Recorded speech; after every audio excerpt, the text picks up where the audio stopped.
Imagine finding an old cloth in your attic, dusty and torn, but with the image of a man etched into it.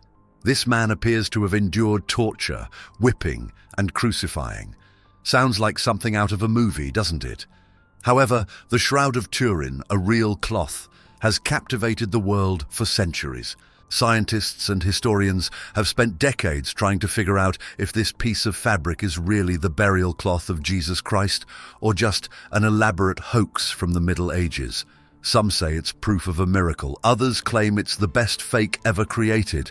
With all our advanced technology, no one has been able to explain how the image got on the cloth, which is mind-blowing. A photographer named Seconde Pia decided to take a photo of the shroud. But when he developed the negatives, something shocking happened. The faint, blurry image on the cloth suddenly became clear. A face appeared, a human face with wounds that looked exactly like the ones described in the Bible, whip marks, a crown of thorns, and even nail holes in the wrists. How could a piece of fabric, supposedly over 1,000 years old, hold such a detailed and perfect image? And here's where it gets even stranger. The shroud isn't just a flat picture. Scientists discovered it has three-dimensional information. That means you can use special technology to create a 3D model of the person on the cloth. Let's talk about the blood. Yes, tests have confirmed that the red stains on the shroud are indeed real human blood. But there's something odd about it. Normally, blood turns brown over time, but the blood on the shroud is still red. Scientists say it's because of high levels of a chemical called bilirubin, which happens when someone suffers extreme trauma, like torture. It is real blood and matches the story of someone who suffered agony, like the Bible's crucifixion. Researchers have tried to recreate this image using everything from paint to lasers, and nothing has worked. Researchers are unable to determine the method of creating the shroud's image. The image on the fabric is not the result of painting, drawing, or burning. Some believe a sudden burst of energy, similar to a flash of light, created the image on the cloth. Historical records first mentioned the Shroud of Turin in the 14th century, specifically around the 1350s. It was discovered in a small church in a town called Lire, France. But even then, its origins were already a mystery. How did it end up in France? Who brought it there? No one knows for sure. What we do know is that by 1353, the shroud was in the hands of a French knight named Geoffroy de Charny. He claimed it was the burial cloth of Jesus Christ, showing the image of his body after the crucifixion. People flocked to see it, amazed and overwhelmed by its connection to such a significant event in Christian history.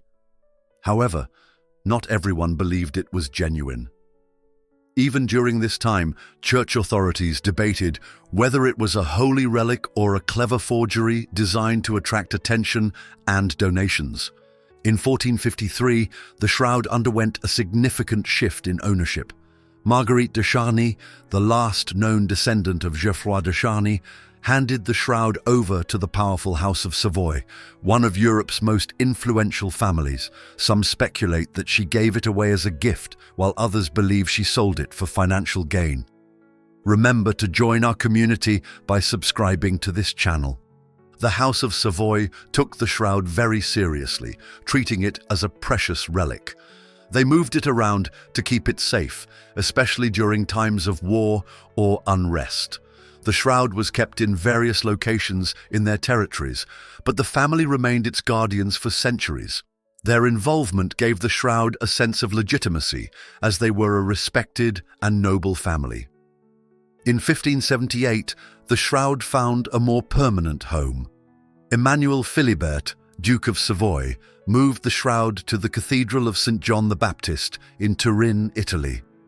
His reasons weren't just religious, they were also practical. Keeping the shroud in Turin made it more accessible to pilgrims from across Europe and boosted Turin's religious and cultural importance.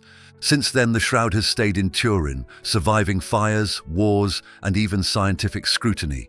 In 1694, it was placed in a special chapel built just for it, designed to protect it from damage and ensure its place as a centerpiece of devotion. Today, a secure, climate-controlled case houses the Shroud in Turin, ensuring its preservation. Over the centuries, it has attracted millions of visitors, including believers who see it as a sacred artifact, and skeptics who are drawn by the mystery surrounding its origins. Despite all the research and debate, the Shroud's true history remains an enigma. Some scientists argue it's a medieval creation, pointing to radiocarbon dating tests from the 1980s that suggested it was made between 1260 and 1390. However, others challenge these results, saying the tests were flawed because they used fabric from a repaired section of the Shroud, not the original linen. Other studies have suggested it could be much older, even dating back to the 1st century, the time of Jesus. The Shroud's connection to faith runs deep. Many believers think it's the actual burial cloth of Jesus, mentioned in the Bible. The Gospels tell us that Joseph of Arimathea wrapped Jesus' body in a linen shroud after his crucifixion and then placed him in the tomb. Some even claim that the image was formed by the moment of resurrection, a sudden burst of divine light that left an imprint of Jesus' body on the fabric. Science isn't so sure. In 1988, radiocarbon dating tests dated the Shroud to somewhere between 1260 and 1390, suggesting it was a medieval forgery. At first, this seemed like a definitive answer, case closed. But in the years since, other researchers found something disturbing. The piece of fabric tested in 1988 wasn't part of the original Shroud. It was from a patch added later, during the Middle Ages, to repair fire damage. The 1988 results might not tell the whole story. Later studies using advanced techniques like X-ray dating and analysis of the linen fibers suggest the Shroud could be much older, possibly even from the 1st century, right around the time of Jesus. This revelation turned the debate on its head. What's even more unsettling is how closely the details on the Shroud match the biblical account of Jesus' crucifixion. For example, the whip marks on the back match those of a Roman scourge, a harsh instrument of punishment. The nail holes are in the wrists, not the palms, matching what experts now know about Roman crucifixion techniques. There's a wound in the side, just like the one described in the Gospel of John, where a Roman soldier pierced Jesus' body to ensure he was dead. But it's not just the injuries that line up. Scientists have tested the bloodstains on the Shroud and found them to be human blood. The bloodstains on the Shroud exhibit a high concentration of bilirubin, a substance typically produced during extreme trauma. It's as if the Shroud is telling the story of a man who endured unimaginable suffering. Despite decades of research, no one has been able to replicate the image on the Shroud. Scientists have tried lasers, heat, chemicals, you name it, but nothing works. It's as if the Shroud is saying, "I'm not from your world." Some theorists believe the image was formed by a burst of radiation or light so powerful that it burned the image into the cloth in an instant. One of the most compelling clues about the Shroud's origin comes from an unlikely source: pollen.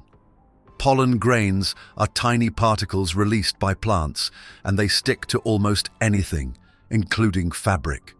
Over centuries, the Shroud has traveled to many places, and along the way, it collected pollen from different regions. Scientists can follow the pollen on the cloth to determine its destination. In the late 20th century, a Swiss botanist named Max Frey conducted a study on the Shroud. He carefully removed pollen grains from the fabric and examined them under a microscope. What he found was astonishing. The Shroud contained pollen from more than 50 different plants, many of which are native to the Middle East, specifically the area around Palestine. This is significant because it matches the region where Jesus lived and died. Frey found pollen from plants like Gundelia tournefortii, a thorny plant that grows in Israel and neighboring countries. Some researchers speculate that the crown of thorns placed on Jesus' head during his crucifixion may have originated from the same type of plant. Other types of pollen found on the Shroud come from plants that only bloom in the spring, the same season as Passover, when the crucifixion is believed to have occurred. What's even more fascinating is that the Shroud also has pollen from plants native to Turkey and Europe. This supports the idea that the shroud traveled through those regions during its long history, possibly as it was moved from the Middle East to France and then to Turin, Italy. Another strange discovery about the shroud involves what some researchers believe are faint impressions of coins over the eyes of the man depicted on the cloth. This detail is incredibly specific and adds another layer to the mystery. In Jewish burial customs of the 1st century, it was common to place coins over the eyes of the deceased. This practice was partly to keep the eyes closed and partly as a symbolic gesture. In 1978, scholars took high-resolution photographs of the shroud and noticed tiny circular patterns over the figure's eyes. Upon analysis, the patterns bore a striking resemblance to ancient Roman coins known as lepta, which were prevalent in Judea during Jesus' time. One of the coins that researchers claim to identify is the Pontius Pilate lepton. Pontius Pilate was the Roman governor who ordered Jesus' crucifixion, and coins minted during his rule often had distinctive markings, like a lituus, a Roman ceremonial staff, or a barley sheaf. These same patterns seem to match the faint impressions on the shroud. However, not everyone agrees. Critics argue that the impressions could simply be random markings in the fabric or artifacts from the photographic process. Even so, the possibility of coins over the eyes remains one of the shroud's most intriguing mysteries. The possible coin impressions, if verified, would provide a direct link to the burial customs of the 1st century.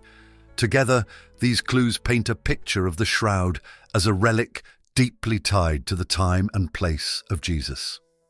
Are you enjoying the story? Support our channel by clicking the subscribe button. The shroud holds a unique place in Christianity because it's seen as a tangible connection to Jesus himself. While much of Christian faith relies on belief in unseen truths, the shroud offers something physical that believers can look at, touch in the past, and reflect upon. To many, it serves as proof of the events described in the Gospels, especially the suffering and sacrifice Jesus endured for humanity. But it's not just about the pain, it's also about the resurrection. Some Christians hold the belief that Jesus' miraculous resurrection created the image on the shroud. They see it as evidence of the divine light or energy that transformed death into life. In this way, the shroud represents not just suffering, but also hope and redemption. The Shroud of Turin isn't on display all the time. In fact, it's kept in a specially designed case in the Cathedral of St. John the Baptist in Turin, Italy, where it's protected from light, humidity, and other elements that could damage it. On rare occasions, the Cathedral of St. John the Baptist in Turin, Italy, brings out the shroud for public viewing, known as an exposition. These events draw enormous crowds. Millions of people, pilgrims from all over the world, travel to Turin during these expositions to see the shroud. For many, it's a deeply emotional and spiritual experience. Standing before the cloth, they reflect on its meaning and its connection to their faith. Some come seeking answers, others for inspiration or healing. One of the most famous expositions took place in the year 2000 during the Jubilee celebrations of the Catholic Church. Over 3 million people came to Turin to see the shroud. Another exposition in 2015 drew similar crowds, showing how the shroud continues to captivate and inspire, even in the modern age. These displays aren't just for Christians either. People of all beliefs and backgrounds come to see the shroud, drawn by its mystery and historical significance. Whether they view it as a holy relic or a fascinating artifact, the experience often leaves a lasting impression. The shroud's religious significance goes beyond physical evidence. It's a symbol of faith itself. For many believers, it doesn't matter whether science can prove the shroud's authenticity. What matters is what it represents, the ultimate sacrifice and the promise of eternal life. The image on the shroud, showing a man's body broken by unimaginable suffering, reminds Christians of the price paid for their redemption. At the same time, the mystery of the shroud adds to its spiritual power. No one, despite all our technology and research, can fully explain the image's creation or its long survival. This sense of wonder deepens the connection many feel to the Shroud. It's not just a relic, it's a reminder that some things transcend human understanding. The impact of the Shroud extends beyond its visitors in Turin.